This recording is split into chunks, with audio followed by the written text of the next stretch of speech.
earliest extant description of what is now often called a cupcake was in 1796, when a recipe for a light cake to bake in small cups was written in American Cookery by Amelia Simmons.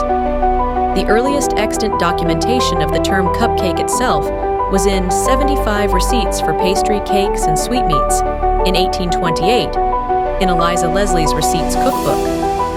In the early 19th century, there were two different uses for the term cupcake or cupcake. In previous centuries, before muffin tins were widely available, the cakes were often baked in individual pottery cups, ramekins, or molds, and took their name from the cups they were baked in.